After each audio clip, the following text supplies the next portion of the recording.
আমি বাৰু জীৱনত কিমান দিনলৈ আছো? জীৱন কচুপাতৰ পানী নহয় জানো? হঠাৎ আমি এই পৃথিৱীৰ পৰা নোহোৱা হৈ যাম। মানিবলৈ টান যদিও এয়া এক কঠিন বাস্তৱ জীৱনৰ। জীৱন মৰণ মাথো দুদিনৰ খেলা। জীৱনত যি কেইটা দিনৰ বাবে আছে, অন্তত এজন সৎ প্ৰকৃত মানুহ হৈ থাককচোন। মানুহৰ বেয়াবোৰ কিয় চাব লাগে? তেখেতৰ মাজত লুকাই থকা সেই ভালখিনি যদি চাব নোৱাৰে,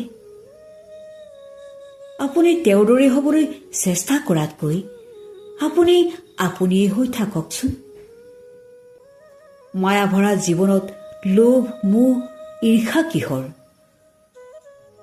কেতিয়াবা মন গৈছে প্ৰাণ খুলি বিশেষ বন্ধুৰ সৈতে কিছু মনৰ কথাকে পাতকচোন।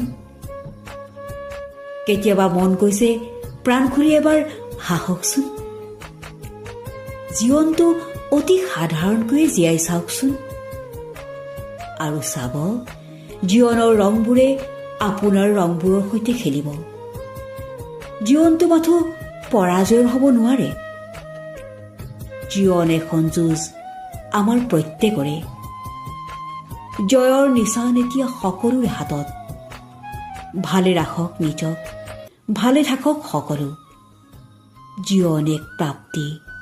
জীৱন ৰঙৰ সৈতে আপুনিও ৰঙীন হওক।